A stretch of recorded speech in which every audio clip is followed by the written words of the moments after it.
칠흑 같은 어둠 속 익숙한 SUV 뒷좌석에 나란히 앉았을 때 더 이상의 망설임은 사치였거든요. 에어컨의 냉기마저 무력하게 만들 만큼 뜨거운 열기가 우리 사이를 감쌌어요. 이혼으로 자유로워진 그녀, 김 대표는 더 이상 차갑고 이성적인 상사가 아니었죠. 오랫동안 굶주렸던 암사자처럼 혹은 봉인에서 풀려난 마그마처럼 억눌러왔던 모든 외로움과 욕망을 제게 토해내더라고요.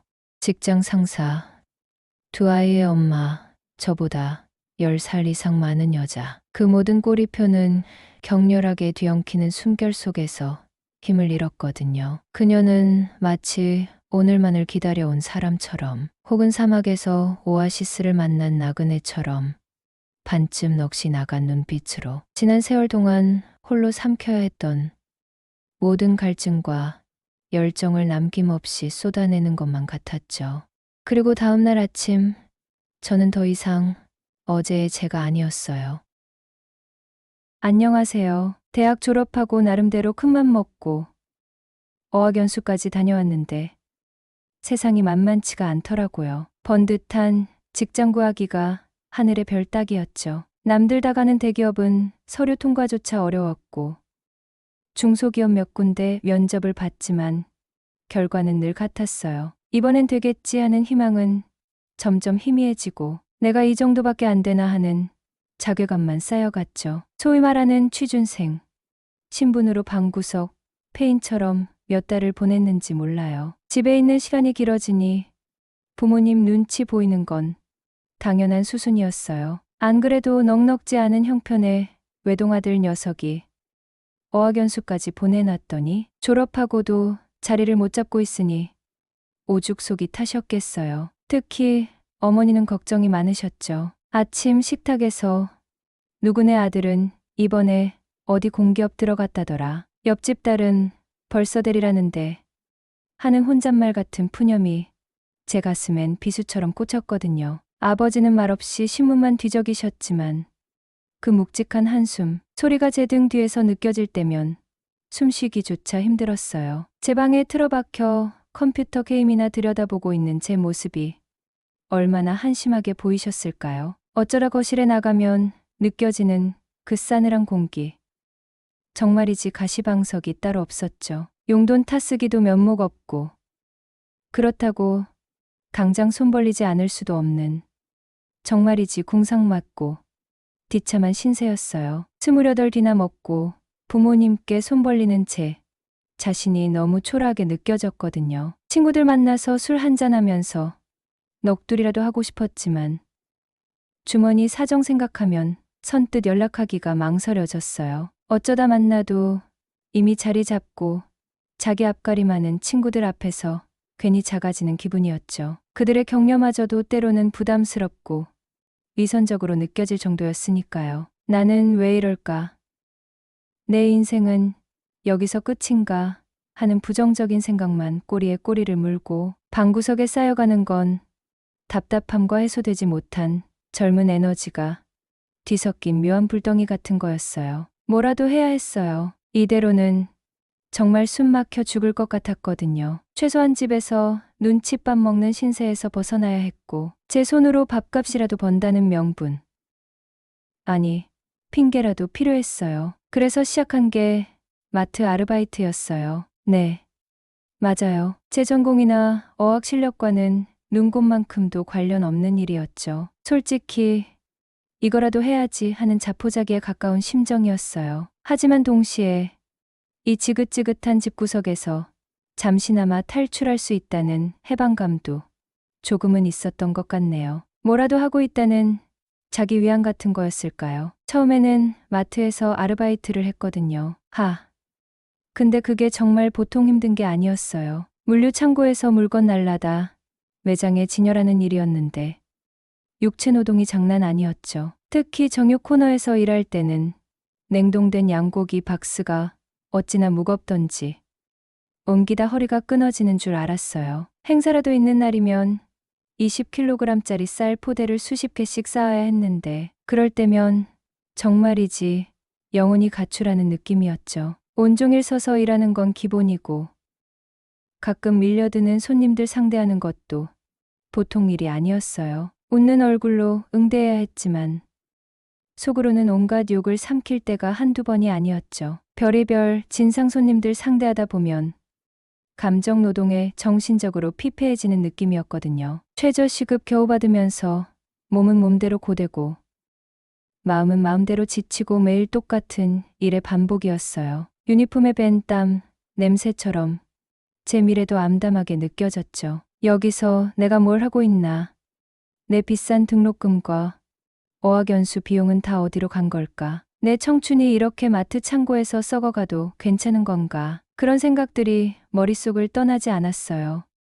미래가 보이지 않는 답답함 속에서 정말이지 하루하루 때려치고 싶다는 생각뿐이었어요. 그런 힘든 와중에도 28 청춘의 욕구는 어디 가질 않더라고요. 오히려 팍팍한 현실 때문에 더 들끓었는지도 모르겠네요. 변변한 연애 한 번 못하고 몸은 고되고 마음은 외롭고 에너지는 넘치는데 건전하게 풀 곳은 없고 그저 속에서 부글부글 끓어오르는 느낌이었죠. 밤에 잠자리에 누우면 그런 생각들이 더 저를 괴롭혔어요. 암튼 그렇게 하루하루 마트 유니폼처럼 달아가는 기분으로 꾸역꾸역 버티던 중에 정말 구세주처럼 친구 녀석에게서 연락이 온 거예요. 고등학교 동창인데 나름 번듯한 중소기업에 다니는 녀석이었죠. 자기가 아는 작은 무역회사에서 갑자기 사람이 빠져서 그런데 급하게 단기 아르바이트 할 사람을 구한다고 혹시 생각 없냐고 묻더라고요.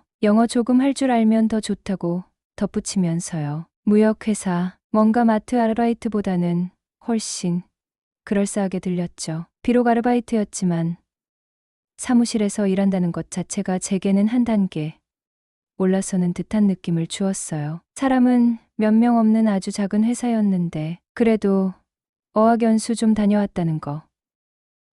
그거 하나 믿고 덜컥 알바를 시작하게 됐어요. 솔직히 말하면 마트 일에 진절머리가 나서 도망치듯 그만두고 옮겨간 거죠. 뭐 정식 직원도 아니고 임시직.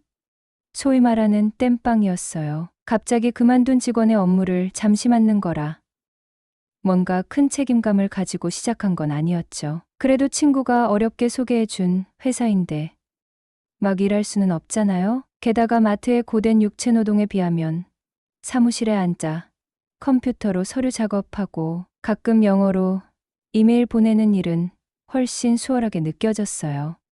제 딴에는 나름 최선을 다했어요. 뭔가 새로운 환경이라는 것만으로도 조금은 숨통이 트이는 기분이었거든요. 비록 짧은 기간일지라도 잠시나마 회사원, 비스무리한 경험을 한다는 사실에 약간은 들뜨기도 했고요. 바로 그곳에서 그 작은 무역회사 사무실에서 제 인생의 방향을 예상치 못한 곳으로 틀어버릴 인연을 만나게 될 줄은 그때는 정말 꿈에도 몰랐어요. 회사의 사장님은 40대 중후반에 키가 185cm는 되는 훤칠한 분이었어요. 운동선수였냐는 말을 종종 듣는 덩치만 큰 호빗 같은 저와는 비교되는 모습이었죠. 솔직히 그는 남자들 사이에서 롤모델로 삼고 싶을 만큼 매력적인 외모와 뛰어난 말솜씨를 지닌 소문난 남봉꾼이었거든요. 특이하게도 사무실에는 여직원이 없었어요. 주변에 조금이라도 괜찮다 싶은 여자 미혼. 기운 가리지 않고 모두 사장님을 거쳐갔다는 소문이 파다했고요. 심지어 사무실에서 관계를 갖다 직원에게 발각된 적도 있었다고 하더군요. 당연히 사모님도 이 사실을 알고 있었죠. 그래서인지 감시가 상상을 초월했어요. 제가 오기 전에도 사무실에서 크게 싸웠다는 이야기가 들렸거든요. 그래서 여직원이 없었던 거죠. 사모님은 하루에 한 번은 꼭 기습적으로 사무실에 방문을 했어요. 그리고 회식 때도 사장님에게 끊임없이 전화하더라고요. 짜증이 난 사장님이 누구와 함께 있는지 확인시켜주겠다며 저희와 통화를 바꿔준 적도 있었죠. 그러던 어느 날 사모님은 남들 몰래 제게 다가와 사장님의 통화 상대나 만나는 사람, 특히 여자와 만나는 것 같으면 자신에게 보고해달라고 부탁하더군요. 자신의 전화번호를 알려주면서 저는 그렇게 사모님의 정보원이 되었어요. 지금 생각해보면 제가 사회 초년생에다 가정도 없고 젊고 해고되어도 책임질 가족이 없는 아르바이트생이라서 저를 선택했던 것 같아요. 아무튼 사모님은 사무실에 자주 오면서 직원들과도 저와도 스스럼 없이 지냈어요. 당시 사모님 나이라고 해봐야 3638세 정도였는데 솔직히 외모는 그저 그랬거든요. 잘생긴 사장님에 비하면 수수했고 하지만 몸매 하나만큼은 언뜻 봐도 눈에 띄는 정도의 아주 매끈했어요. 그래도 아이가 있는 엄마치고는 관리를 꽤 하는 편이더라고요. 하긴 남편이 밖에서 다른 여자들을 만나고 다니는데 신경을 안 쓸 수가 없었겠죠. 시간이 흐르면서 사모님에게서 묘한 분위기가 느껴지기 시작했어요. 가끔 사무실에 저 혼자 있을 때면 유난히 가까이 다가와 이야기한다든가 아무도 보지 않을 때 제 몸을 툭툭 치는 등 가벼운 스킨십을 하기도 하더라고요. 하지만 그때까지는 그저 사모님과 정보원 사이, 더 나아가면 친한 누나 동생처럼 농담을 주고받는 사이라 생각하고 별다른 의미를 두지 않았어요. 정태 씨는 그 나이에 애인도 없고 밤마다 외로워서 어쩐데 내가 참한 아가씨라도 하나 소개시켜줄까? 아뇨, 괜찮아요. 언젠가 생기겠죠 뭐.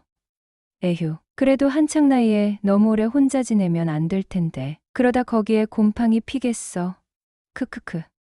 그녀는 장난스럽게 웃음을 터뜨렸지만 그 농담의 수위는 분명 선을 넘고 있었습니다. 얼굴이 확 깔아오르는 걸 느꼈죠. 참나, 사모님도. 어머, 왜 그래? 솔직한 게 죄는 아니잖아? 아무튼 정태 씨랑 이렇게 얘기하면 시간 가는 줄 모른다니까. 참 재밌어. 저는 하나도 재미없거든요. 매번 저 놀리기만 하시잖아요. 볼멘 소리로 대꾸했지만 그녀는 오히려 더 즐거워하는 눈치였습니다. 눈웃음을 치며 제 어깨를 가볍게 툭 쳤죠. 그야 정태 씨 반응이 귀여우니까. 그렇지. 근데 사모님은 왜 이렇게 저한테 신경을 쓰세요? 순간 그녀의 눈빛이 묘하게 빛났습니다. 마치 기다렸다는 듯이 대답했죠. 왜긴 내 소중한 정보원이니까. 그렇지. 정태 씨가 꼬박꼬박 보고를 너무 잘해줘서 내가 요즘 얼마나 편해졌는데 언제 한번 제대로 보답해야 하는데 말이야. 그녀의 목소리에는 단순한 감사를 넘어선 어떤 은밀한 제안의 뉘앙스가 담겨 있었습니다. 본능적으로 한 발 물러서게 되더군요. 아뇨. 괜찮습니다. 보답은 무슨, 에이. 그러지 말고, 그럼, 이렇게 하자. 나중에 정태 씨 정규직으로 전환될 수 있도록. 내가 뒤에서 힘 좀 써볼게. 순간 귀를 의심했습니다. 아르바이트생에게 정규직 전환은 가장 절실한 문제였습니다. 그녀는 제 약점을 정확히 알고 있었던 거죠. 아, 네. 정말 그래 주시면 저야 너무 감사하죠. 몇 달 후, 회사 전체 회식이 열렸어요. 그 자리에는 평소 보기 어려웠던 사장님 사모님까지 참석해 자리를 빛내주셨죠. 술잔이 몇 순배 돌고 나니 모두들 거나하게 취했고 분위기는 한껏 무르익었습니다. 파할 시간이 되어 각자 집으로 향하는데 마침 저와 사장님 댁 방향이 같아 사모님이 운전하는 차에 동승하게 되었어요. 사장님은 이미 만취 상태라 뒷좌석에 쓰러지듯 잠이 드셨고 사모님이 운전석, 제가 조수석에 앉아 출발했죠. 술 기운 때문이었을까요? 그날따라 사모님은 짧은 스커트에 살색 스타킹 차림이었는데 운전하는 옆모습과 스커트 아래로 드러난 매끈한 다리가 자꾸만 시선을 끌었어요. 남편이 바로 뒷자리에서 골아떨어져 있다는 사실도 잊은 채 저도 모르게 곁눈질로 그 모습을 훔쳐보고 있었죠. 혈기왕성한 나이, 술기운까지 더해지니 몸이 먼저 반응하기 시작했고 이대로 집에 들어가기 아쉬운데 어디 조용한 데 가서 회포라도 풀어야 하나 하는 생각마저 스멀스멀 피어올랐죠. 사장님 댁에 도착하자 그는 비틀거리며 차에서 내리더니 혀가 잔뜩 꼬인 발음으로 사모님한테 저를 집까지 좀 데려다주고 오라고 말하고는 휘청거리며 집 안으로 쏙 들어가 버렸죠. 순간 차 안에 남은 건 약간의 알코올 냄새와 어색한 정적. 그리고 묘한 긴장감이었어요. 다시 차는 스르륵 출발했고 사모님은 한동안 말없이 운전만 하더라고요. 저도 괜히 창밖만 쳐다봤네요. 라디오에서는 잔잔한 발라드가 흘러나오는데 그 가사가 꼭 제 마음 같기도 하고 아닌 것 같기도 하고 복잡했어요. 얼마나 지났을까? 사모님이 먼저 침묵을 깼어요. 휴, 오늘 정신없었죠. 정태 씨? 아, 네. 뭐 회식이 다 그렇죠. 그래도 사장님 기분 좋아 보이셔서 다행이네요. 최대한 평범하게 대답하려고 애썼거든요. 기분은 좋으셨겠지 밖에서만. 사모님이 혼잣말처럼 중얼거리는데 그 말투에 뭔가 뼈가 있는 것 같더라고요. 그러더니 슬쩍 백미러로 제 눈치를 살피며 물었어요. 요즘 회사에서 뭐 특별한 일 같은 건 없었어요? 사장님 관련해서 뭐 이상한 점이라든가. 딱 감이 오더라고요. 아, 또 시작이구나 싶었지만 여기서 괜히 아는 척 했다간 큰일 날 것 같아서요. 네? 글쎄요, 전 그냥 제 일하느라 바빠서 사장님 동선까지는 잘 모르겠는데요. 별일 없으셨던 것 같은데요. 최대한 어수룩하게 대답했죠. 괜히 긁어 부스럼 만들 필요는 없으니까요. 사모님은 아 그래요? 하고는 더 묻지는 않더라고요. 대신 피식 웃는데 그 웃음이 뭔가 좀 씁쓸해 보였어요. 그러더니 갑자기 핸들을 꺾어 제가 사는 동네 방향이 아닌 조금 외곽 쪽으로 차를 몰기 시작하는 거예요. 사모님. 저희 집 이쪽 아닌데요. 알아요. 그냥 답답해서 드라이브나 잠깐 하려고요. 정태 씨 시간 괜찮죠? 이건 뭐 거절할 수도 없게 물어보시더라고요. 아, 네.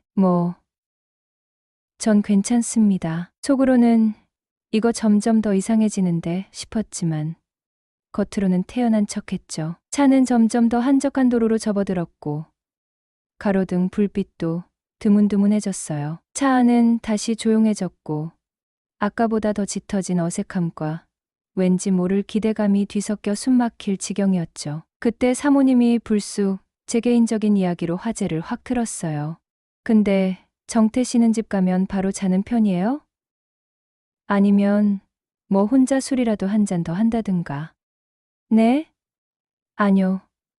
전 그냥 씻고 바로 자요. 내일 또 출근해야 하니까요. 재미없게 사네. 하하. 뭐 그렇죠. 회사 다니는 젊은 남자들 다 비슷하지 않겠어요? 아닌데? 내 친구 아들 보니까 주말마다 클럽 가고 여자 만나고 아주 바쁘던데. 전 뭐 그럴 여유도 없고 사실 그럴 상대도 없어서요. 이 말이 끝나기 무섭게 사모님이 기다렸다는 듯이 물어봤어요. 어머, 정말. 그럼 마지막으로 여자 만나본 게 언젠데요? 정태 씨 정도면 인기 많을 것 같은데. 노골적인 질문에 살짝 당황했지만 솔직하게 대답했어요. 에이, 아닙니다. 마지막으로 만난 게 기억도 가물가물한데요. 한 1년도 더 된 것 같아요. 뭐? 1년. 28 창창한 나이에? 아이고, 정태 씨. 그러다 몸에 살이 생기겠네. 사모님이 과장되게 놀라면서 제 어깨를 툭 치는데 그 손길이 꽤나 짜릿하게 느껴졌어요. 술 기운 때문인지 아니면 이 상황 자체가 주는 흥분 때문인지 심장이 더 빨리 뛰기 시작했죠. 바쁘기도 했고 딱히 좋은 사람 만날 기회도 없었네요. 제가 멋쩍게 웃으며 대답하자 사모님이 갑자기 한숨을 쉬며 말했어요. 휴나 오늘 회식 자리에서 술 안 마시려고 진짜 노력했거든요. 근데 이상하다. 갑자기 왜 이렇게 시원한 맥주가 확 당기지? 그러면서 힐끗 아주 의미심장한 눈빛으로 저를 쳐다보더라고요. 심장이 쿵쾅거렸어요. 왔다. 드디어. 속으로 외쳤죠. 이건 그냥 지나가는 말이 아니었어요. 분명히 저한테 던지는 미끼였죠. 여기서 빼면 바보고. 그렇다고 덥석 물자니 그래도 용기를 내서 살짝 떠봤어요. 네, 갑자기요? 왜요? 혹시 저랑 단둘이 이렇게 있으니까 갑자기 술이 당기시는 건 아니고요? 제가 좀 술을 부르는 스타일인가 보죠? 능글맞게 웃으면서 말했는데 속으로는 제발, 제발 하고 있었네요. 사모님이 제 말에 어머 하더니 입을 가리고 웃었어요. 근데 그 웃음소리가 어찌나 간지럽던지 어머머 정태 씨 은근히 선수네. 몰라. 정태 씨 때문인지는 모르겠고 그냥 갑자기 목이 타네. 그러면서 또 제 눈을 똑바로 쳐다보며 말했어요. 아까 정태 씨 28이라고 했죠? 네. 맞아요. 이야 진짜 완전 영계네. 영계. 아. 부럽다. 그 젊음이. 사모님은 혼잣말처럼 중얼거리더니 갑자기 목소리 톤을 살짝 낮추고는 제 쪽으로 몸을 살짝 기울이며 속삭였어요. 아, 진짜 나도 영계랑 한번 신나게 놀아보고 싶네. 와, 이 말은 정말 대놓고 던지는 거잖아요? 운전 중인데도 힐끗힐끗 저를 쳐다보며 눈을 맞추려는 그 모습에 숨이 턱 막힐 지경이었어요. 머릿속이 하얘지면서 동시에 5만 가지 생각이 스쳐 지나갔죠. 미쳤다. 미쳤어. 사장님 사모님이 나한테. 이게 말이 돼? 근데 싫지는 않네. 아니. 솔직히 엄청 설레는데 어떡하지? 순간 저도 모르게 혼잣말처럼 중얼거렸어요. 나와 똑같은 생각인가? 물론 사모님한테 들릴 정도는 아니었지만요. 심장이 터질 것처럼 뛰고 손바닥은 이미 땀으로 축축했어요. 머릿속에서는 위험해라는 경고음이 울리는데 다른 한쪽에서는 이런 기회 흔치 않아 라고 속삭이고 있었죠. 결국 술기운과 젊은 혈기를 빌려 제가 먼저 총대를 매기로 했어요. 에라. 모르겠다. 제 입에서 그럼 진짜로 맥주 한잔 하실래요? 가볍게요. 라는 말이 튀어나오자마자 사모님은 잠시 놀란 듯 눈을 동그랗게 뜨더라고요. 그러더니 이내 입꼬리를 살짝 올리며 웃는데 그 미소가 꼭 너도 같은 생각이었구나 라고 말하는 것 같았어요. 차 안의 공기가 갑자기 더 후끈 달아오르는 느낌이었죠. 어머, 정태 씨, 제안하는 솜씨가 보통이 아닌데? 좋아요. 딱 한 캔만. 어디 시원하고 조용한 데 없을까? 사모님이 능청스럽게 받아치는데 이미 마음은 정해진 것 같더라고요. 그때 딱 떠오른 곳이 있었어요. 예전에 친구들이랑 밤늦게 술 마실 곳 없을 때 가끔 갔던 곳인데 인적도 드물고 으슥해서 우리끼리 비밀 아지트라고 불렀던 공원 주차장이었거든요. 아, 그럼 공원 주차장 어떠세요? 거긴 이 시간이면 차도 거의 없고 엄청 조용하거든요. 맥주 한잔하면서 이야기하기 좋을 것 같은데요. 혹시 너무 외진 곳이라 거절하면 어쩌나 싶었는데 사모님은 잠시 창밖 어둠을 바라보더니 그래요? 정태 씨만 믿고 가볼까? 하며 핸들을 그쪽으로 돌리더라고요. 가는 내내 심장이 벌렁거려서 혼났네요. 가는 길에 24시간 편의점에 들렀어요. 사모님은 차에 있겠다고 하고 저 혼자 내렸죠. 괜히 비싼 수입, 맥주 몇 캔이랑 간단한 마른 안주거리. 그리고 혹시 몰라 껌까지 하나 샀어요. 편의점 불빛 아래서 제 얼굴을 보니 술기운 때문인지 아니면 긴장해서인지 벌겋게 달아올라 있더라고요. 정신 차리자. 정태야, 근데 진짜 괜찮을까? 별의별 생각이 다 들었네요. 다시 차에 타서 맥주 봉지를 건네니 사모님이 어머, 센스 있네. 내가 좋아하는 맥주 어떻게 알았어요? 하며 웃는데 솔직히 그냥 제가 좋아하는 거 산 거였거든요. 그래도 네, 그냥 왠지 좋아하실 것 같아서요. 하고 얼버무렸죠. 드디어 공원 주차장에 도착했어요. 예상대로 주차장은 텅 비어 있었고 가로등, 불빛 하나 없는 완벽한 어둠 속이었어요. 멀리 희미하게 도시의 불빛이 보이긴 했지만 여긴 마치 다른 세상 같았죠. 풀벌레 소리만 간간히 들려오는 게 오히려 더 긴장감을 높이더라고요. 와, 진짜 아무도 없네. 이런 데는 어떻게 알았어요? 사모님이 신기하다는 듯 주변을 둘러보며 말했어요. 그냥 예전에 친구들이랑 몇 번 와봤어요. 큼하긴. 여자 데리고 온 거 아니에요?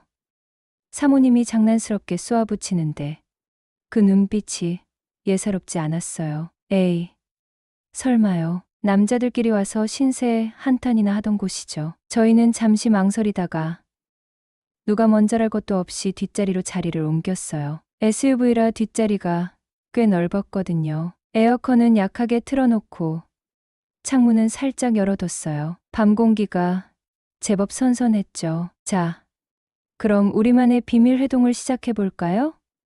사모님이 먼저 맥주 캔을 따며 분위기를 풀려고 하더라고요. 치익 하고 캔 따는 소리가 어둠 속에서 유난히 크게 들렸어요. 저도 따라서 캔을 땄죠. 짠할까요?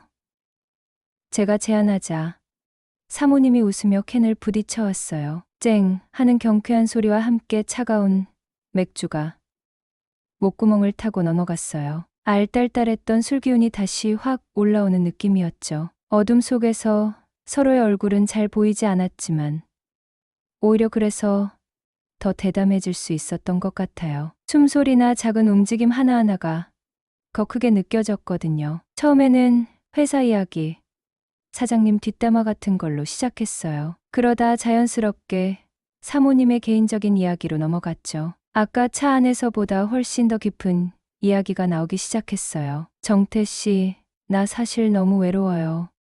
갑자기 사모님의 목소리가 살짝 잠겨 있더라고요.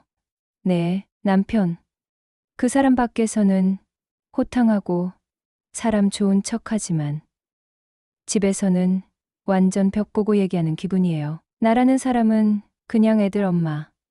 그냥 밥 해주고 살림하는 사람 취급이지. 여자로 봐준 지가 언젠지 기억도 안 나요. 저는 그냥 조용히 듣고만 있었어요. 괜히 어설픈 위로를 건넸다가 분위기를 깰까 봐서요. 가끔은 숨 막혀 죽을 것 같아요. 이 집에서 탈출하고 싶다는 생각도 수백 번은 더 했죠. 근데 애들 보면 또 그럴 수가 없더라고요. 내가 이혼하면 애들은 또 얼마나 상처받을까 싶고 그냥 이렇게 사는 게 매 팔자인가 보다 하고 체념하게 돼요. 사모님은 맥주를 한 모금 더 마시더니 창밖 어둠을 보며 말을 이어갔어요. 젊었을 땐 나도 꿈이 있었는데 사랑받고 싶고 예쁘다는 말도 듣고 싶고 근데 이젠 거울 보는 것도 싫어요. 그냥 아줌마만 보이니까. 그 말에 갑자기 가슴이 찡하더라고요. 그냥 사장님 와이프가 아니라 한 여자로서의 외로움이 느껴졌달까요? 물론 제 안의 흑심이 그걸 이용하려는 생각도 스멀스멀 피어오르고 있었지만요. 가끔은 그냥 누가 나 좀 꽉 안아줬으면 좋겠다는 생각도 들어요. 아무 말 없이 그냥 따뜻하게 사모님이 거의 속삭이듯 말하는데 그 말이 마치 신호탄처럼 느껴졌어요. 바로 지금이다 싶었죠.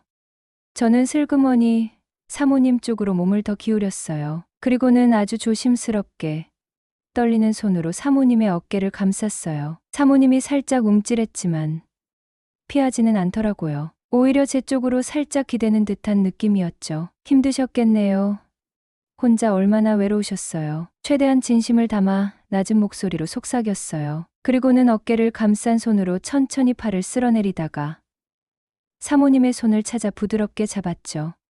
사모님의 손은 생각보다 차가웠어요. 괜찮아요. 다 괜찮을 거예요. 무슨 근거로 괜찮다는 건지는 저도 몰랐지만 일단 그렇게 말하며 그윽하게 눈을 맞추려고 애썼어요. 어둠 속에서도 사모님의 눈빛이 흔들리는 게 보였죠. 지금 생각하면 진짜 손발이 오그라드는 대사지만 그 순간만큼은 저도 어쩌면 사모님도 그 말에 위안을 받고 싶었는지 몰라요. 그리고는 용기를 내어 잡은 손을 살짝 끌어당기며 사모님을 제 쪽으로 더 가까이 끌어당겼어요. 사모님의 숨결이 제 뺨에 느껴질 정도로 가까워졌죠. 심장은 정말 터져 나올 것 같았어요. 술 기운과 낯선 상황, 그리고 금지된 관계라는 아슬아슬함이 뒤섞여 머릿속이 완전히 하얘지는 기분이었어요. 그렇게 얼마나 시간이 흘렀을까요? 점점 더 분위기가 무르익어가려던 바로 그 순간이었어요. 갑자기 고요한 차 안을 찢을 듯이 날카로운 벨소리가 울려 퍼졌어요. 둘 다 너무 놀라서 화들짝 떨어졌죠. 어둠 속에서 요란하게 빛나는 액정 화면에는 너무나도 선명하게 사장님 이름이 떠 있더라고요. 허걱. 어떻게? 사모님은 당황해서 어쩔 줄 몰라 하며 허둥지둥 스마트폰을 집어들었어요. 숨을 고르고 옷매무새를 황급히 가다듬더니 떨리는 목소리로 전화를 받았죠. 여보세요? 당신 어디야 지금? 시간이 몇 시인데 아직 안 들어와. 정태 씨는 내려줬고? 아, 응, 거의 다 왔어. 정태 씨 내려주고 오는 길에 차가 좀 막혀서. 뭔 소리야? 이 시간에 차가 막히긴. 너 혹시 사고 난 거 아니야? 걱정되잖아. 아니야. 아니야. 사고 안 났어. 진짜 거의 다 왔어. 금방 갈게. 끊어. 사모님은 거의 다그치듯 말하고는 황급히 전화를 끊어버렸어요. 통화하는 내내 사모님의 얼굴은 하얗게 질려 있었죠. 그제야 저희 둘 다 정신이 번쩍 들었어요. 아차 싶었죠. 정말이지. 사장님의 존재는 까맣게, 아주 까맣게 잊고 있었던 거예요. 방금 전까지의 뜨거웠던 분위기는 온데간데 없고 차 안에는 숨 막히는 어색함과 싸늘한 현실만이 남았더라고요. 정태 씨, 미안해요. 나 빨리 가봐야 할 것 같아요. 사모님이 떨리는 목소리로 말했어요. 아, 네.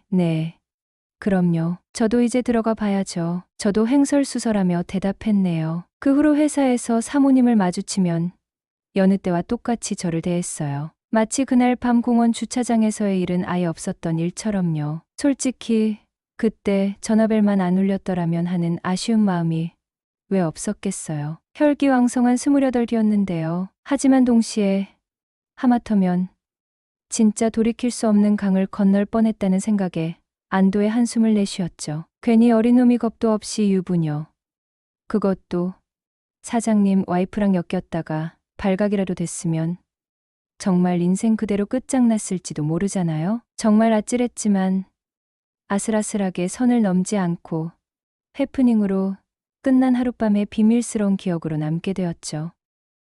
그 아찔했던 공원 주차장의 밤 이후 제 일상은 다시 잿빛의 연속이었어요. 사모님과의 관계는 아무 일 없었다는 듯 원래의 정보원과 보스 와이프로 돌아갔죠. 하지만 제 마음속 어딘가에는 그날 밤에 강렬했던 긴장감과 아쉬움이 잔불처럼 남아 있었어요. 28.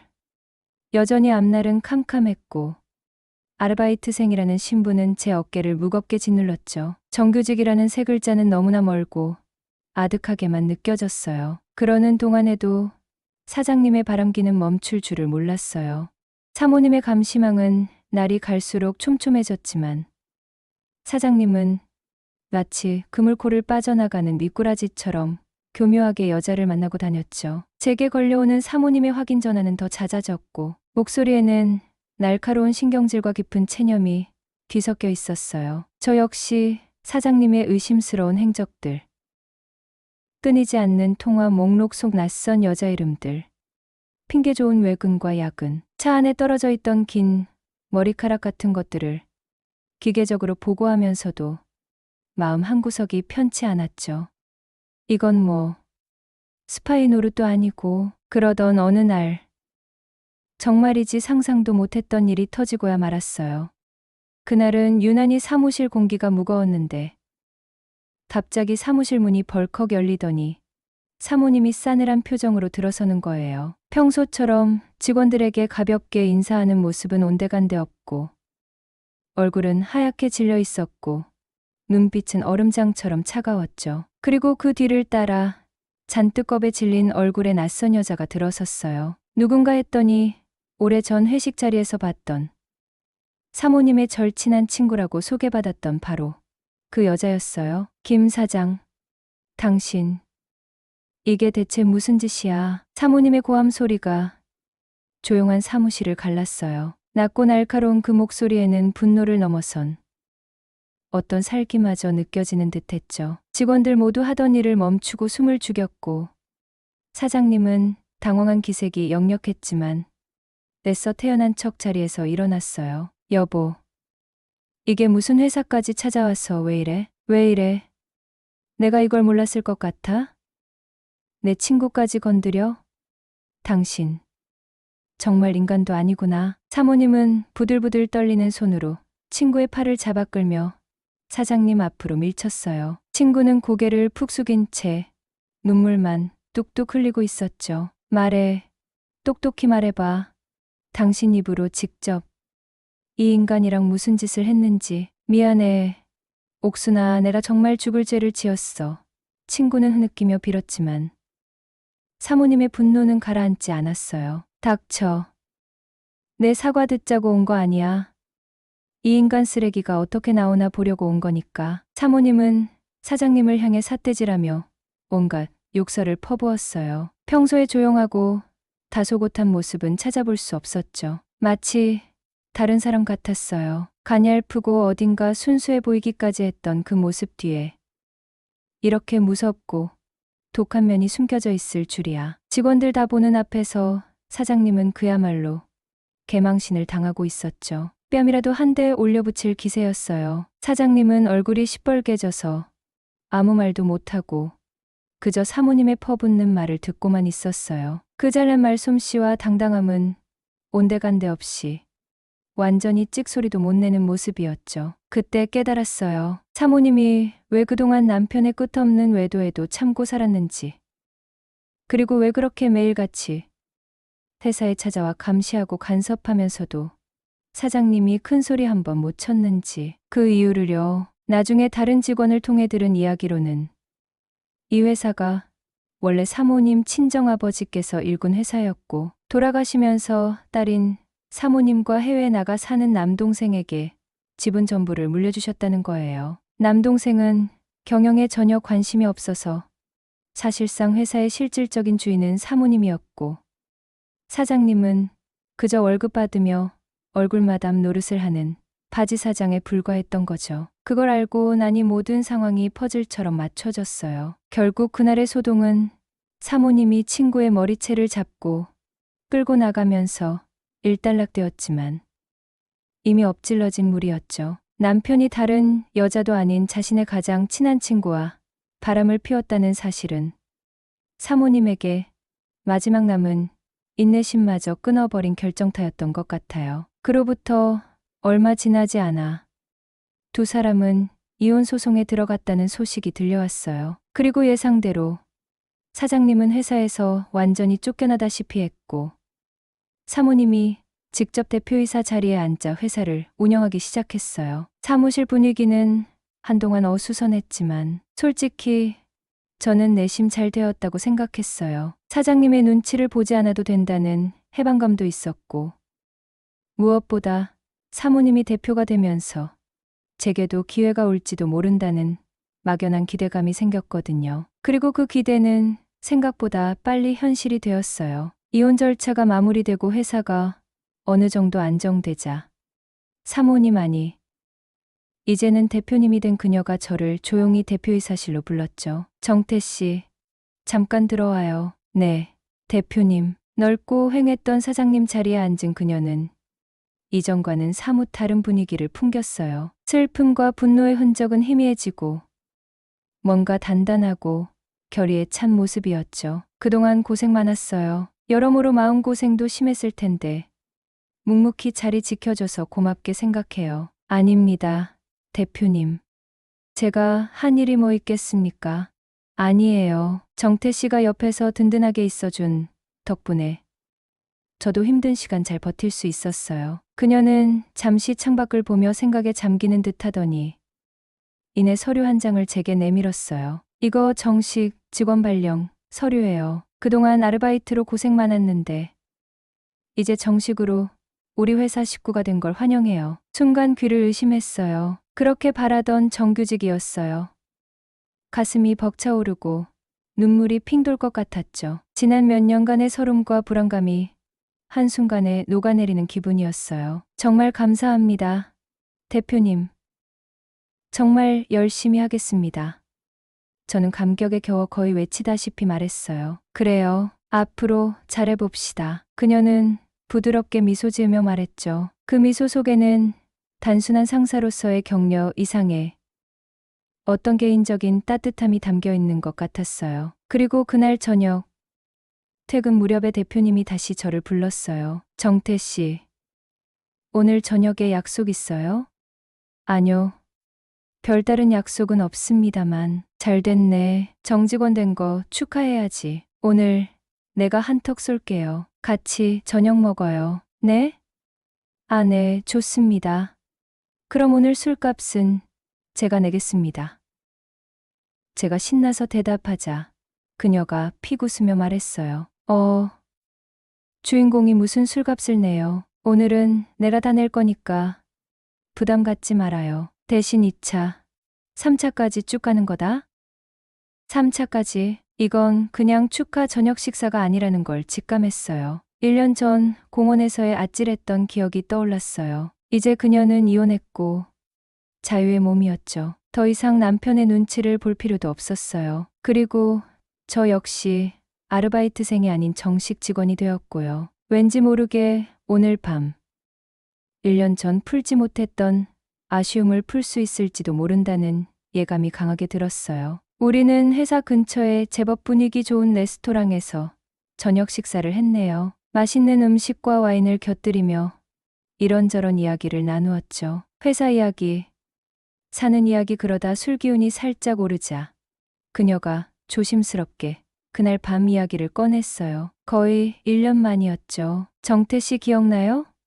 1년 전에 우리 공원 주차장에서. 네, 그럼요. 어떻게 잊겠어요. 제 심장이 다시 쿵쾅거리기 시작했어요. 그때 우리 참 좋았는데. 그렇죠? 그녀의 눈빛이 짙은 감정에 젖어들었어요. 네, 좋았죠. 아주 많이요. 저도 솔직하게 대답했어요. 어둠 속에서 서로에게 끌렸던 그 순간의 감정은 거짓이 아니었으니까요. 나 사실 그날 결심했어요. 네? 뭐요? 이혼 말이에요. 네? 하필 왜 그날 결심을 하셨어요? 저는 의아해서 물었죠. 그게 설명하기 좀 그런데 그날 정태 씨랑 그렇게 잠시나마 같이 있다 보니 내가 너무 바보같이 살고 있다는 생각이 들더라고요. 그 사람은 밖에서 저러고 다니는데 나는 애들 때문에, 남들 시선 때문에 그냥 참고만 사는 게 과연 맞는 걸까? 나도 여자인데 사랑받고 싶고 누군가에게 특별한 사람이 되고 싶은데 그런 생각들이 막 밀려오더라고요. 그녀는 와인잔을 만지작거리며 말을 이어갔어요. 정태 씨랑 있었던 그 짧은 시간이 뭐랄까.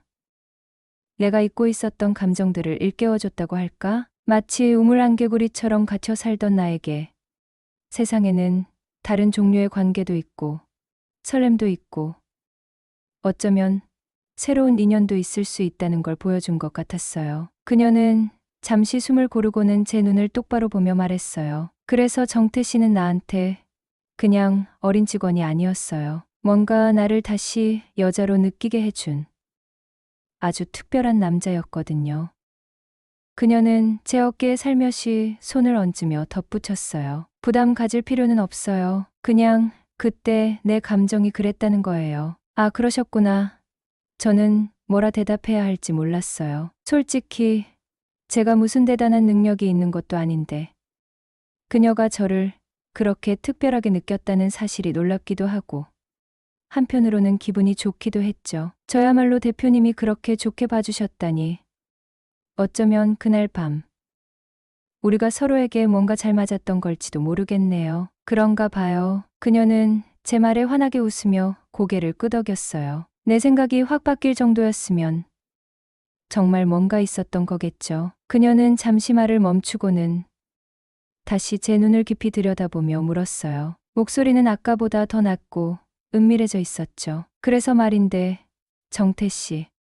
네, 대표님, 말씀하세요. 우리 1년 전 그 장소에 다시 한번 가보면 안 될까요? 그 말은 명백했어요. 오늘 밤 나와 끝까지 함께 있고 싶다는 뜻이었죠. 예전 같았으면 사장님에 대한 걱정과 불안감, 그리고 제 처지에 대한 고민으로 망설였을 거예요. 하지만 지금은 상황이 달랐죠. 그녀는 이제 자유로운 돌싱이었고 무엇보다 제게 정규직이라는 너무나 큰 선물을 안겨준 사람이었어요. 저 역시 그 고마움에 보답하고 싶었고 솔직히 말해 1년 동안 마음 한구석에 묻어두었던 그날의 아쉬움을 풀고 싶은 마음이 간절했어요. 저는 잠시의 망설임도 없이 대답했어요. 네, 대표님, 제가 모시겠습니다. 우리는 2차, 3차는 생략하고 바로 그 공원 주차장으로 향했어요. 1년 만에 다시 찾은 그곳은 여전히 어둡고 고요했죠. 하지만 이번에는 불안감이나 초조함 대신 묘한 설렘과 기대감만이 가득했어요. 차를 세우고 뒷자리로 옮겨 앉자 그녀는 기다렸다는 듯이 제 품에 안겨왔어요. 그날 밤 우리는 1년 전 차마 넘지 못했던 선을 넘었어요. 어둠 속에서 서로의 숨결을 느끼고 체온을 나누며 그동안 억눌러왔던 감정들을 남김없이 폭발시켰죠.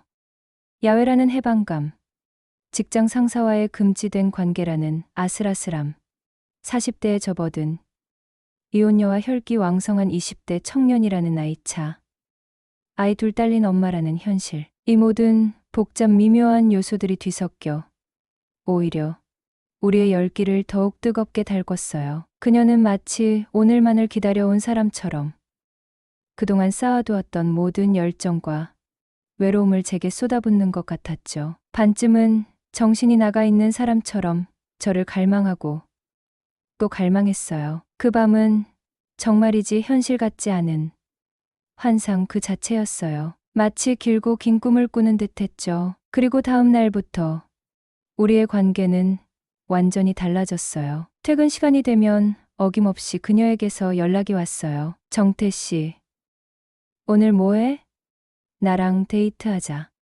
처음에는 어색했지만 우리는 사귀자는 명확한 말 한마디 없이도 어느새 자연스럽게 연인 사이가 되어 있었어요. 회사에서는 대표와 직원으로, 회사 밖에서는 연인으로 아슬아슬한 이중생활이 시작된 거죠. 그녀는 저를 정말 끔찍이 아껴주고 챙겨주기 시작했어요. 마치 어린 서방님을 대하듯 제 식사부터 옷차림까지 세심하게 신경 써주었죠. 그녀의 그런 모습이 때로는 부담스럽기도 했지만 오랫동안 외로움과 불안감에 시달렸던 제게 그녀의 넘치는 애정은 거부할 수 없는 달콤한 위안이었어요. 28, 비참했던 취준생에서 하루아침에 어엿한 정규직 직원이자 능력 있는 연상녀 대표의 비밀스러운 연인이 된 제 인생은 그렇게 누구도 예상치 못했던 방향으로 급격하게 흘러가기 시작했습니다.